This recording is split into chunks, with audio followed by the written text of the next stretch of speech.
Hi, this is Freya with another singing tip. Today I want to talk about something really important that should pose a very huge question for each and every singer.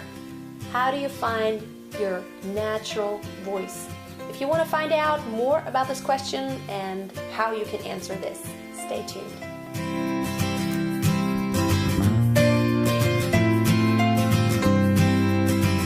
So the big question is, what does your natural voice sound like? And what does it feel like? So whenever you're speaking, whenever you're talking to someone, you don't think about it much. You just pretty much do it and you just talk. You talk loud, you do it softly, you go high, you go down, you're excited. Oh, you know what I saw today? That was so awesome! And you also are relaxed. So, oh yeah, this was such a beautiful day. I had such a great time. Wasn't it great? So you don't really give any thought to it, but it's all within your natural voice. And your natural voice already has quite a range. It goes low, it goes high, it goes loud, it goes soft. But whenever you sing, you want your voice not to sound completely different. And you also want it to feel like it's your voice and you don't have to put a lot of strain on it. It doesn't sound weird and it doesn't feel weird. I've had quite a few students that came to me that I thought, whenever they started singing, like, wow, what is this now?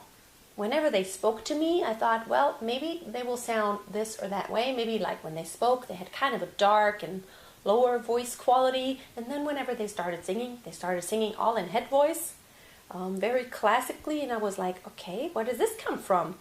And it all stems from some teacher in the past that has told them, for example, this one student told her, well, you are a soprano, but you know what, in reality, she has a really dark and low voice. And I was asking myself, like, how could she ever be classified as a soprano? She can hit the top notes, but she's so much better when she sings the lower notes and the middle notes. So we started practicing in her range that was close to her speaking range.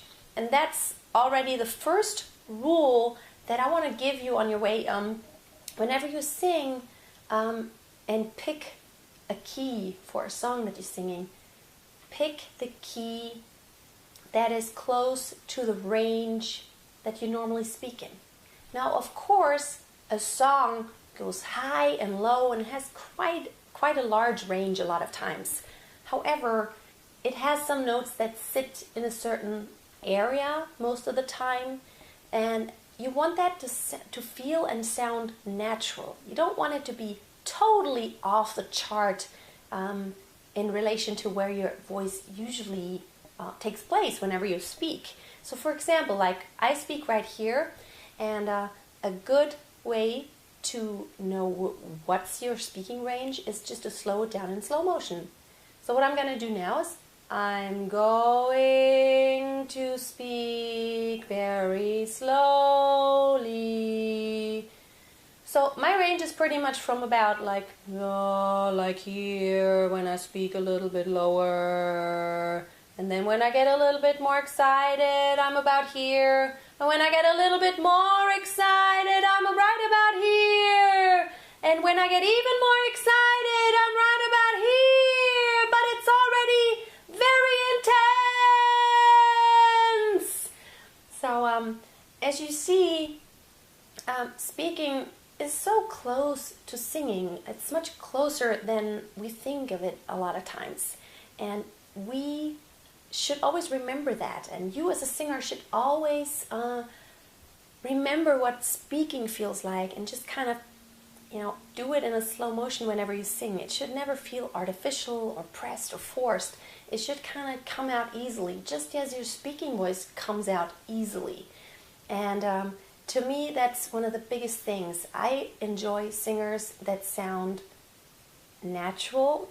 I mean, natural is a term, of course, that you can argue about, but to me, natural means it doesn't sound really extremely forced and altered in relation to the person's natural voice whenever they speak or have any conversation. So if I speak here and I start singing like this, I start singing like this. I'm lowering my larynx and all that kind of stuff. That's not natural sound. That sounds kind of not like me. Maybe some other person on this planet has a sound that naturally sounds that way when they're singing, but then they probably have a totally different speaking voice than I would have. For me, the natural way to sing is also the way I speak. Like this right here.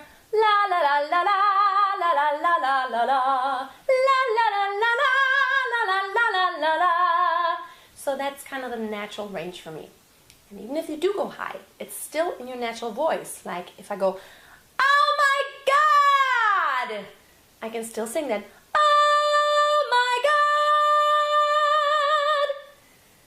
So that's still within my natural voice.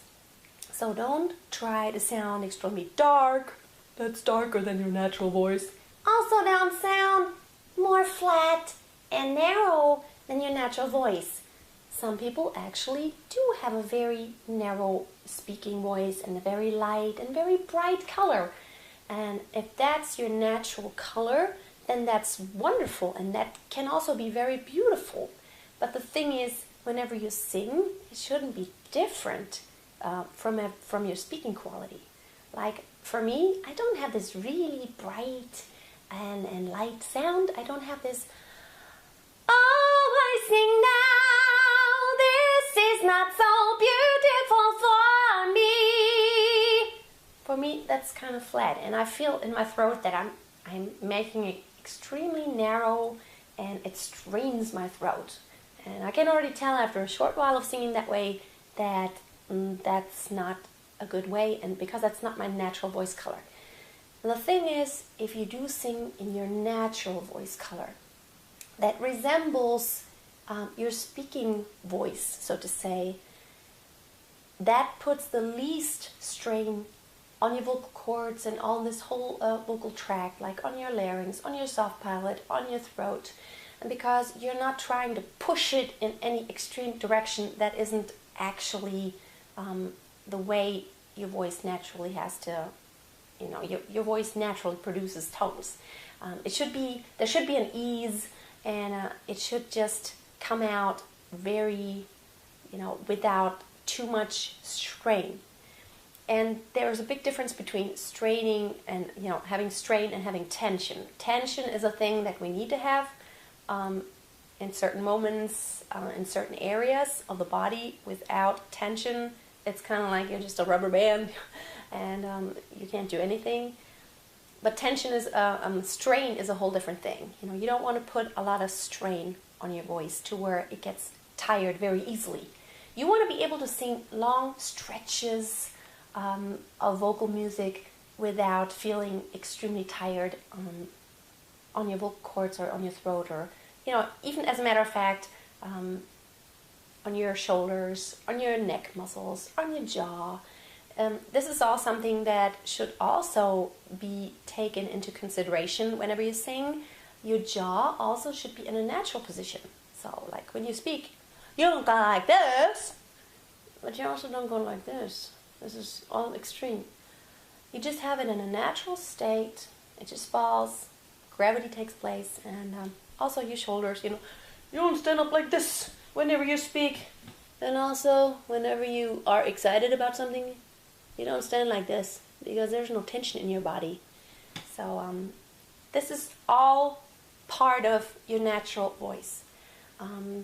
This is a huge subject because I see a lot of vocal coaches that teach students, they teach every student the same thing, and actually while there are certain basics that are absolutely true and always will be true and that everybody should adhere to or at least be aware of, there are still so many things that, even those basics, for everyone, they may apply slightly differently just because everybody's voice is so unique and totally different from anybody else's voice. So that's a huge subject, and hope it helps you to just kind of figure out what you should do and what direction you should go in as far as vocal lessons and you know what you should do. Also, if you're a person that naturally has a very soft voice, you know, don't go and choose repertoire that is like, I don't know, just this really rough and high, loud sound all the time, very dirty. Like for me, I can't really do that. I can't really sound dirty. It hurts me if I do that. So I just don't do it. It's not in my natural voice. I have a very clean and clear voice, and that's just the way it is. And I'm happy with that. So just that in mind, I hope that you continue enjoying your voice. Your voice is unique and special. Hope you have a wonderful day, and I would love for you to leave a comment if you have found your natural voice, if you think that you sing in your natural voice, or if you think you have an issue and it's not quite right and you're having a problem finding it. So maybe I could even help you to find your natural voice. You have a wonderful day, and don't forget to check back next Friday when I upload another great singing tip. And if you haven't already, subscribe to my channel. And have a wonderful day. Always keep on singing, and always keep a song in your heart. Bye.